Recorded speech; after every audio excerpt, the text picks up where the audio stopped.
Hello, everyone. I wanted to give you an update on where we are, what levels I'm watching right now, and also, after the Fed today, what are the things that we need to watch, or which way, it could go, some of the levels. So here is ES. ES already broke the May lows, and yesterday it could not break above that level after it's broken down. Let's go to the 1 hour. So the important level right now is that 3800. That's the low of May. So if this breaks and moves higher, we have a much better chance. Higher probability trade would be to the upside. And we have two gaps.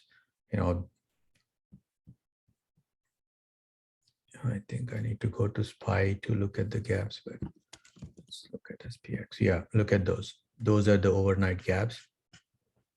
So this, and if both of these gaps would fill, it would go all the way to, the gap fill would be 4017, it says. No, is it?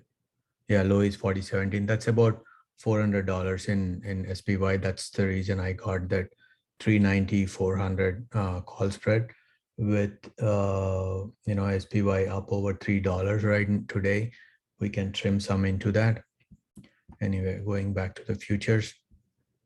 So if you look at the retracements for the recent, this is an hourly chart, for the recent move lower, it could, that's the first target, that's the second target, that's the third target. And that would, if it reaches this target, then it would close the gap. This is where the gap was. Let's go to the daily. And if we look at this, the last time the market went down, it only recovered about 38% of the retracement. I mean, it couldn't even breach the 58. It only reached the 38%.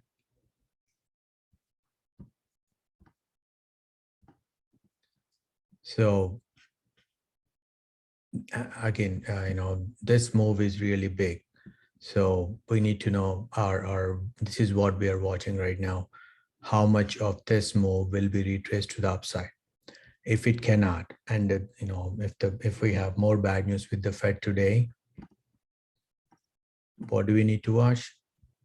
The next level is 350 on SPY and 3,490 on, or let's just say 3,500 on ES, and then the 61% retracement for this whole move is around 320.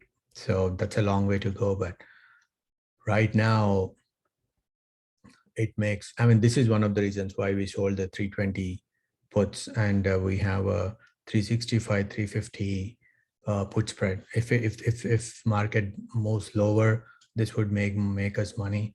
Let's see where we go with that one.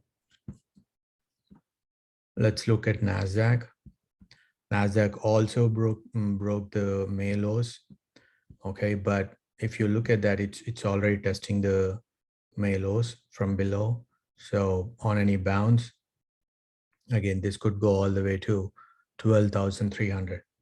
Okay, Russell, for some reason, I mean, it makes sense.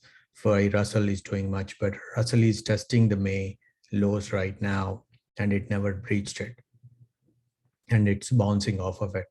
You have this trend line resistance to the upside, again to the downside. I mean, in the long, in this move from 2020 lows to recent highs, it's already testing the 50% retracement. S&P isn't yet. S&P is at 350 right now. S&P is at 378 or so. So in the bigger move, Russell is weak, but because energy is strong, Russell has been doing a little better in the last few days, and it hasn't broken the May lows yet. All right, so we do have the S&P calls right now. I was expecting it to hit 380. It's around 377 right now, but I am expecting it to hit 380.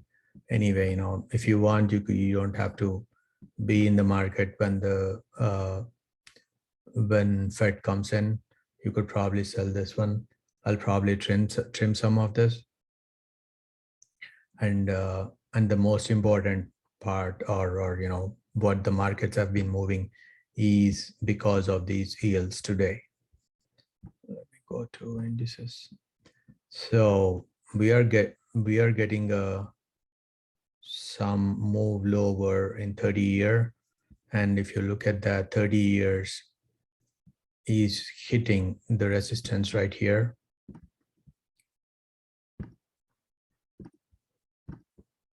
That's 2018, November 2018 highs. Okay, and then it's backing off after hitting that level today. But I mean, this is what we are going to watch today, whether it can break higher. If this breaks higher, then yeah, we could see more move lower. Let's see what the Fed does today. That's your 10-year. 10-year has already breached those November lows.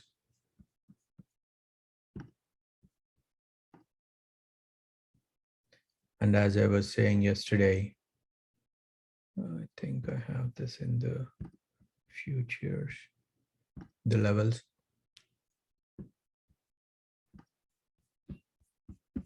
No, sorry.